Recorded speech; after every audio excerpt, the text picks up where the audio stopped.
Magandang gabi po, Ma'am Lilet. Letlet from National Nutrition Council.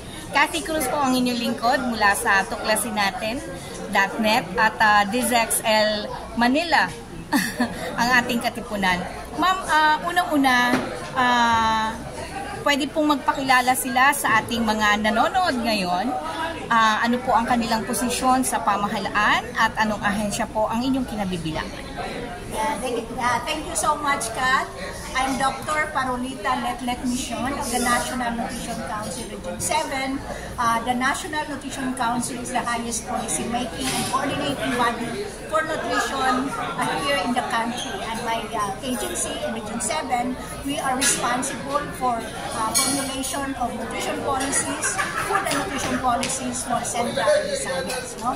So we are coordinating, part of our mandate is coordinating the nutrition program, region-wide, call for any government instrumentalities for assistance, and coordinate the release of funds. We also have a mandate in terms of the implementation of the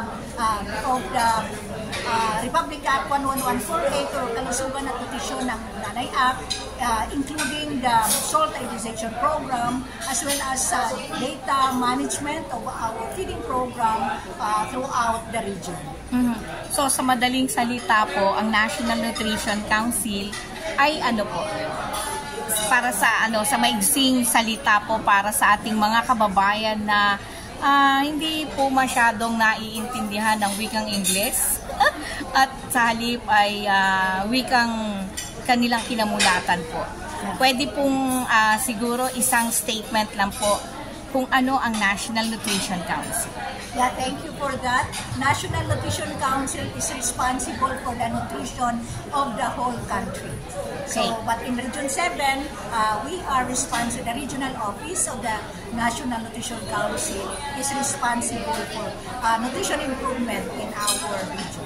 Apo. Ano po ang partisipasyon dito sa naganap po na F1KD launch ng the Fraternal Order of Eagles, Philippine Eagles Incorporated, na kung saan po ay katatapos lamang po ganapin ngayong gabi? Actually, we are very pleased with the collaboration that is happening just a few minutes ago with the participation of the Fraternal Eagles, Fraternal Order of Eagle, the Philippine Eagle, which is supporting the first 1,000 days program, particularly our Tutukainan Dietary Supplementation Program, which is a stunting prevention program. Ibig sabihin, ito ay ang programa na naglalayon na maibsan ang mga kulang sa height ng ating mga kabataan while providing through the provision of additional quality and quantity of food and nutrient intake or mga kinain ng ating mga buntis so that the impact or they'll have improved birth outcome, makapanganak sila ng mga bata na mas matalino, mas malusog, mas stronger, healthier, and taller. It's really the purpose of this first 1,000 days interventions, which focuses on the Tutukainan Dietary Supplementation Program, one of the critical interventions in the first 1,000 days. Marahil ito rin ang katanungan ng marami nating mga kababayan. Sa pagtutulak po ninyo ng tutukainan, lalo na po sa mga buntis, sa mga nagpapasuso na nanay, at sa mga batang 0 to 2 years old, sinasabi niyo po ba na dahil po kulang sa nutrisyon ang ating mga kabataan, kaya po sila ay bansot, sila po ay mahina yung kanilang kumbaga yung talino ay hindi masyadong ganon ka-responsive sa mga activities sa school.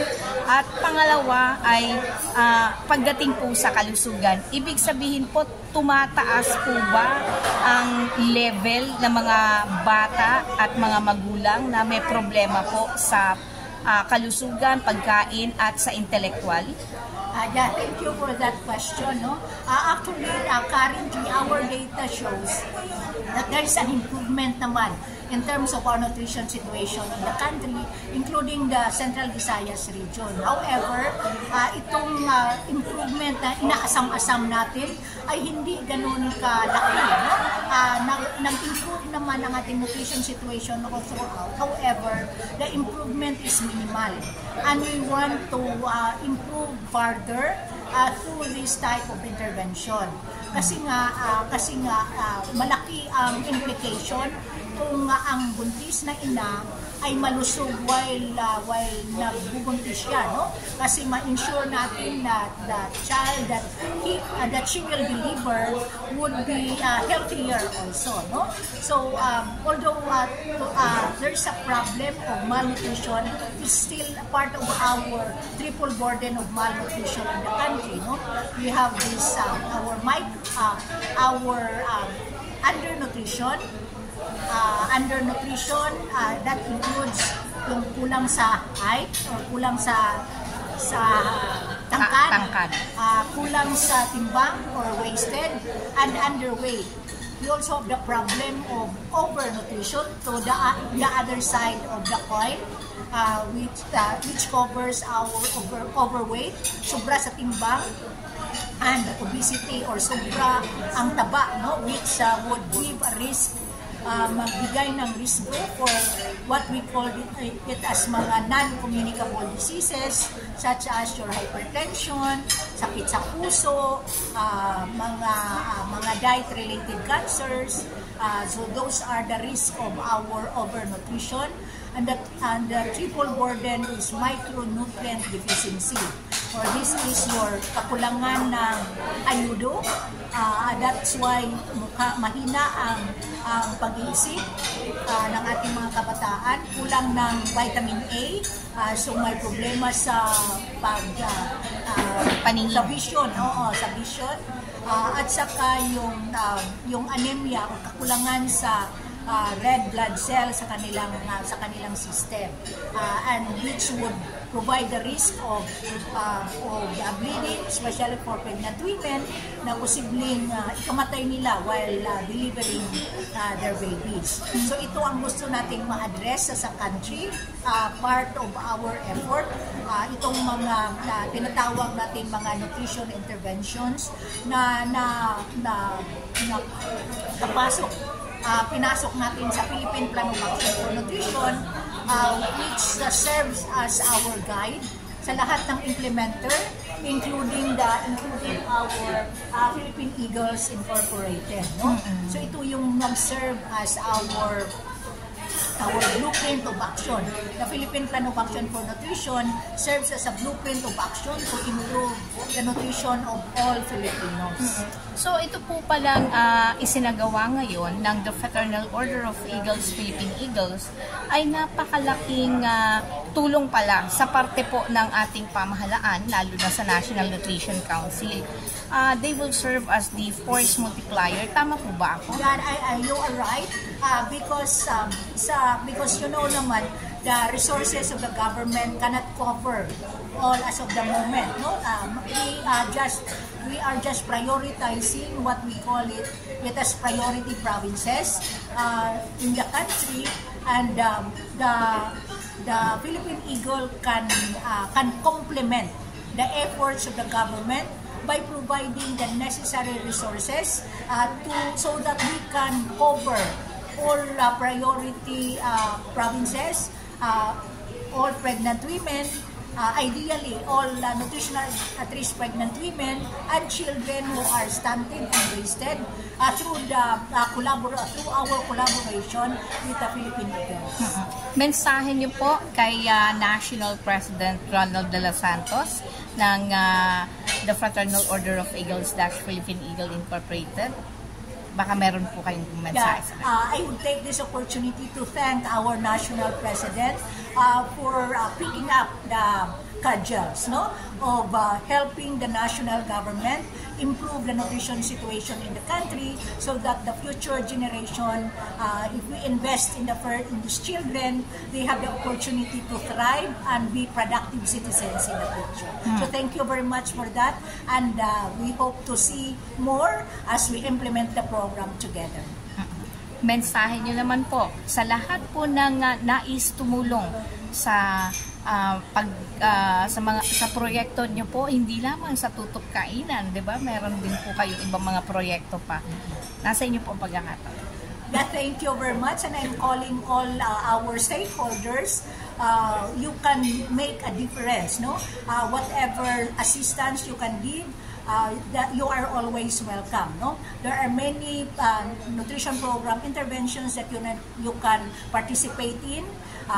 Work with us, and we will work on the details so that we can move forward all together, march in step to address or make our Philippines healthier, especially our Filipino children, healthier, brighter, and taller. Mensahe na lang po sa ating mga mahihirap na kababayan na nangangailangan po ng tamang nutrisyon. Yeah, sa ating mga kababayan, actually, having good nutrition is not necessarily expensive. What we need to do is just visit our nutrition offices all throughout the country and seek support or seek assistance from our nutrition personnel, so you'll be guided upon in terms of what actions to do that is available in your workplace. But of course, foremost of which is we'll cultivate our own garden so that we'll have our food for our families. Seek the services of our health centers because they are available, and of course visit us in our websites. You can learn more about basic nutrition, healthy recipes that you can feed for your families. Thank you. Thank you so much, and good evening.